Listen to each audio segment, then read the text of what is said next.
Olá pessoal, de volta aqui com o CM Debate. A gente sempre fala sobre política nacional, política local, mas esse terceiro bloco é sobre cultura e comportamento. E a gente vai dar o nosso pitaco sobre talvez a maior polêmica da literatura nacional atualmente. Ela envolve o Audálio Dantas e a Carolina Maria de Jesus, mas ela envolve fatores muito maiores do que esse, né? O discurso do dentarismo, a reconstrução da história, uma série de fatores que estão presentes em outras discussões também. E até um debate sobre literatura, sobre cânone literário, sobre correção da língua. Né? Exatamente. Então, assim, eu queria só, para passar a bola para você, porque a gente lida com um público que às vezes não conhecem o Audálio, um público mais novo, né? O Audálio é um jornalista, nascido em Taquidarca, né? Nascido aqui em Alagoas, alagoano, mas tem um papel fundamental na história do jornalismo brasileiro, lutou contra a ditadura, foi uma das vozes, quando era presidente do Sindicato de Jornalismo de São Paulo, que nas vozes que apontou a questão do ESOG, que tem um livro sobre isso, inclusive. Depois até se elegeu deputado federal pelo MDB num mandato só, depois e foi um dos 10 deputados mais atuantes. Então ele tem uma vida voltada para o jornalismo, escritor também, ele fez alguns livros, e é o descobridor, ele não gosta desse termo, eu vi a matéria da Eliane Bruno dizendo que ele não gostava desse termo, descobridor da Carolina Maria de Jesus. E aí vem todo um debate agora querendo vilanizá-lo por conta de uma questão atemporal, uma questão, detalhes que são colocados talvez de uma maneira descontextualizada, no sentido de uma relação que às vezes se desgaste, às vezes, né? Aí eu queria que você está mais envolvido nesse processo, você leu, a gente já tinha discutido isso em outro programa e a gente prometeu ao público que ia entrar, fazer um bloco inteiro sobre isso. Estamos aqui cumprindo a nossa promessa. E aí, Célio, o que é que você acha dessa polêmica, né? Nós estamos debatendo isso, falando sobre isso, porque porque é um alagoano, né? É o nosso provincianismo, vamos puxar para o nosso debater como se fala no jargão da nossa profissão, dando o gancho para próximo de nós. Apesar de ser uma figura conhecida mundialmente, ele nasceu em Taquidarca. Exatamente. É um alagoano, Audálio Dantas, que morreu em 2011. Isso. Que foi repórter no Batente, atuou na imprensa nos anos 50 e 60. Matéria Paulo Afonso. Continuou escrevendo, mas assim, era repórter do dia a dia, né, cobrindo a cidade e tal, nos anos 50 e 60. E o Audálio Dantas, estamos debatendo isso porque este alagoano está, sem dúvida nenhuma, no centro de um assunto que é um dos mais importantes quando se debate literatura. E, especificamente, no centro do debate da literatura brasileira, no sentido do que a gente privilegia, o que é o cânone, o que é o nome que deve ser eleito, o que é o poeta maior, o maior escritor. Existe isso? Essas noções. Existe o que é a qualidade literária, o que é a correção do texto literário, o que é obedecer à língua culta. Enfim, todas essas questões parecem firulas, mas que são cruciais no debate sobre literatura brasileira, sobre cultura. Podem ser debatidos a partir desse encontro do Audálio Dantas, esse alagoano jornalista, com uma favelada chamada Carolina Maria de Jesus, uma negra que morava numa favela de São Paulo e que o Audálio Dantas encontrou ao ir fazer uma matéria sobre essa favela que estava se iniciando na década de 60, 62. 50, 60, exatamente, o livro. E aí ele a Carolina descobre que ela fazia diários, escrevia sobre a vida dela ali na comunidade, né? E ele percebeu, teve a capacidade, a percepção, viu que estava diante de algo raro e pegou, para encurtar a história, combinou com ela, teve acesso a esses diários, leu os diários da Carolina Maria de Jesus e levou para o jornal, publicou trechos, publicou uma reportagem depois, enfim. E a Carolina Maria de Jesus, essa mulher negra, que morava só com os filhos, mãe solteira, um caso clássico, virou uma celebridade internacional e best-seller, porque o livro que se chamou Quarto de Despejo, que é na forma de diário, narra o dia dela na década de 50, 55, 56, ela escreveu durante muitos anos. E é uma pessoa, ela foi semi-alfabetizada, né? Era semi-analfabeta, então o texto está recheado de incorreções ou erros, se você olha para a norma padrão da língua portuguesa. Então é um texto de alguém que não segue os padrões da língua portuguesa. O livro foi publicado assim, obedecendo a maneira como a escritora se expressava. E isso, ao contrário do senso comum, que seria uma falha, virou uma qualidade da obra. Porque inconscientemente, provavelmente, provavelmente, enfim, eu já estou especulando, ela criou uma linguagem, ou ela chacoalhou com uma linguagem literária, como um Guimarães Rosa fez. Só que o Guimarães Rosa era um sujeito da escola formal, estudou, diplomata, um mega intelectual, reconhecido pelo cânone. Ele sim, um escritor canônico, um escritor que tem que estar na nossa lista do tal.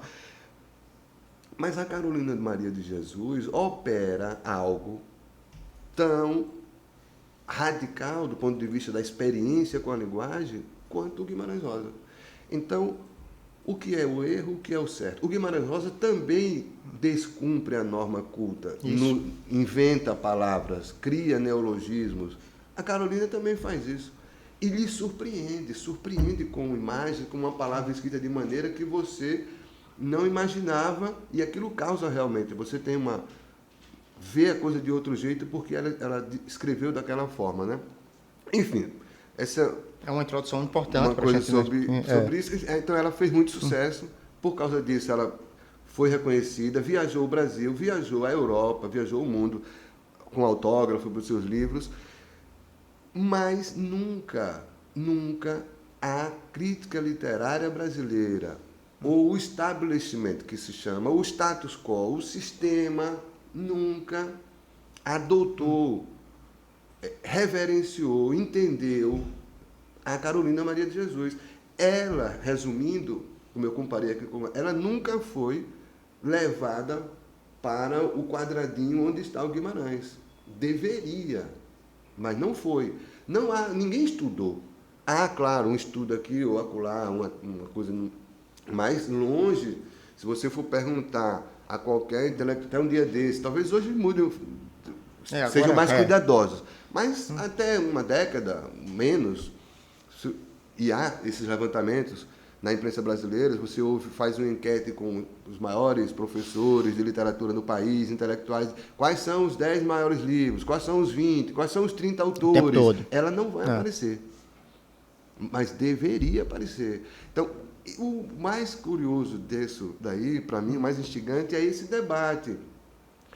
Debater o que é trazer alguém excluído, literalmente a marginalidade. A criação literária pode estar ali onde Mas, infelizmente, não é esse o debate que a gente está vendo, né? Qual é o debate e a polêmica que se criou? Com o interesse pela Carolina Maria de Jesus, hoje em dia, a chamada pauta identitária. Isso. E sem a defesa que tem que haver do antirracismo, o combate ao racismo, Perfeito. Que é um compromisso de todos nós, a Carolina Maria de Jesus reapareceu. E, ao reaparecer, abriu uma polêmica porque muito do que ela escreveu não foi publicado até hoje. E o Audálio acabou aparecendo aqui e ali como acusado por não ter dado a atenção devida que deveria ter dado ao editar o material dela 50 anos atrás. Que é um absurdo, né? Exatamente. E também insinuações de que ele teria se aproveitado, tido algum benefício pessoal com a fama, etc, etc.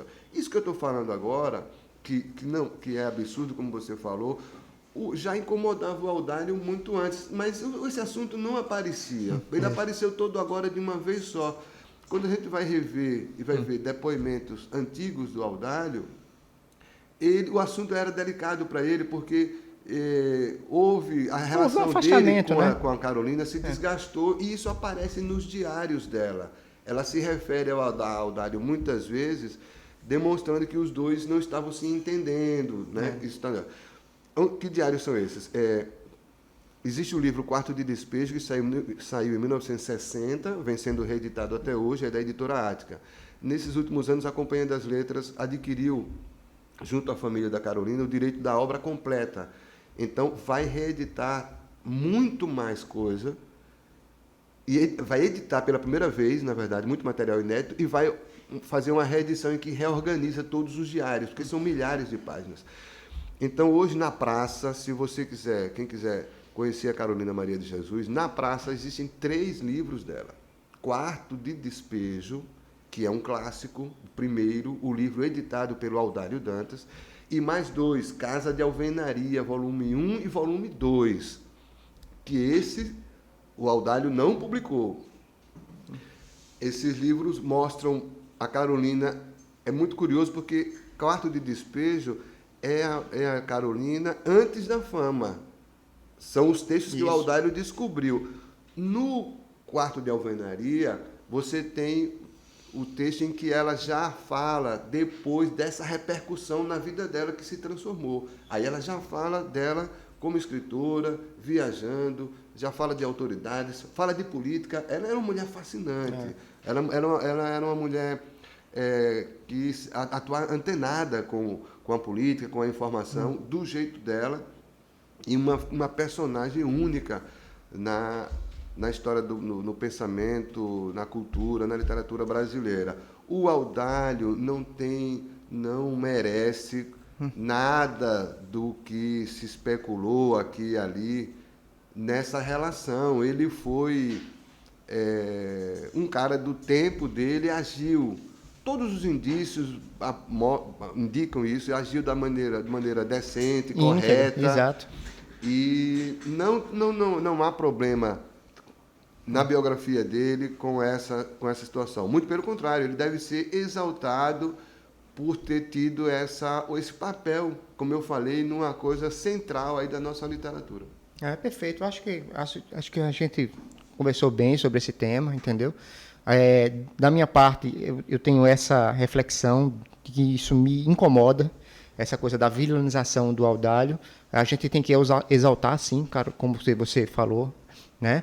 Mas a gente não pode vilanizar o Audálio por uma questão identitária de hoje, sobre uma coisa que aconteceu há 50 anos atrás. E aí esse tema a gente vem tocando aqui e ali, de Monteiro Lobato a Risério, né? Então, a gente vem tocando nesse assunto. Célio, a gente passando para as dicas, eu vou passar aqui para a minha dica de hoje. A gente perdeu o Elza Soares, né? Esses dias, a gente estava nessa semana, que a gente estava os 2 convidados, a gente perdeu Elza Soares, então eu trouxe 2 livros aqui para a gente conhecer um pouco sobre Elza.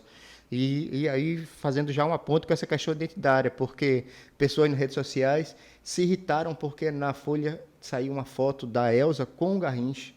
Aí a turma lá da identitária disse: é um absurdo você colocar a foto de um espancador ao lado da Elza, quando a Elza, até pouco tempo antes de morrer, dizia que o Garrincha foi o grande amor da vida dela, e enfim.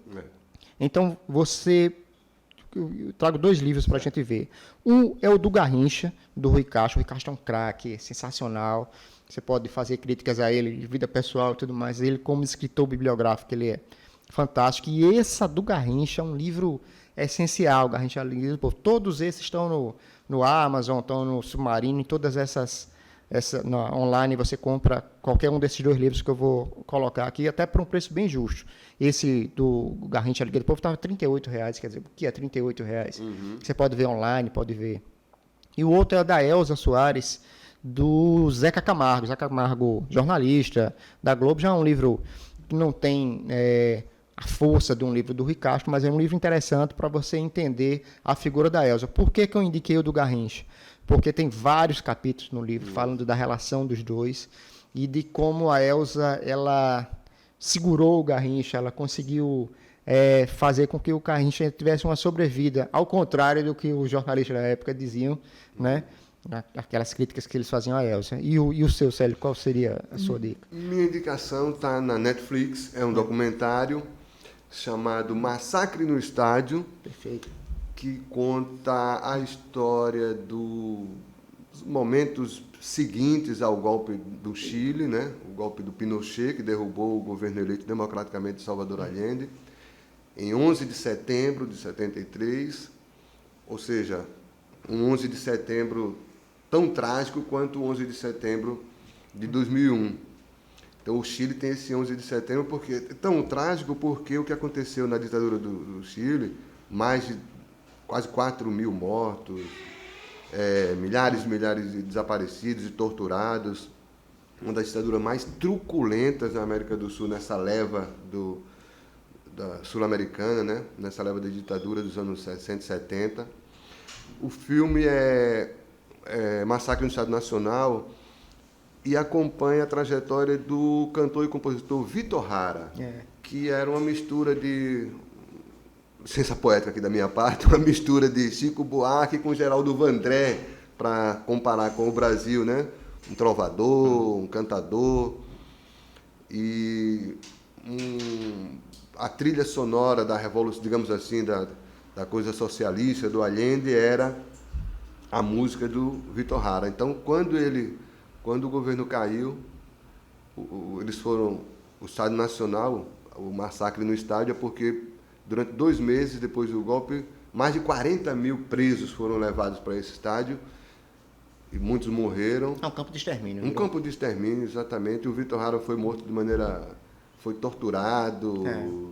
Um negócio asqueroso que a gente deve ter em mente quando esses celerados de qualquer lado pregam o regime de força, ditadura, essa coisa toda. Então...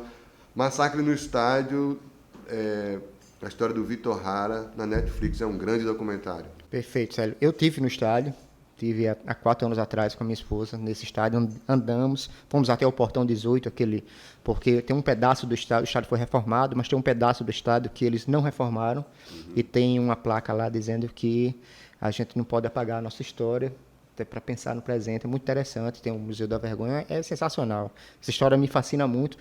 Irei ver hoje, viu? Porque não tinha visto ainda. Queria agradecer, pessoal, e na próxima semana a gente volta normalmente, depois de suplantarmos a Covid, mais uma vez reiterando, por conta da vacina, por isso que a gente passou por essa de forma branda, porque fomos vacinados, e aí eu quero que vocês não percam isso de vista, e aí eu vou finalizar com a fala ontem do secretário de Saúde, dizendo que 92% das pessoas que hoje estão na UTI em Alagoas ou não se vacinaram, nenhuma dose, ou não completaram o seu ciclo vacinal. Então, é um absurdo, né? E essa pandemia só se perdura justamente por conta dessas pessoas que não se vacinam. Obrigado, gente. Até a próxima semana.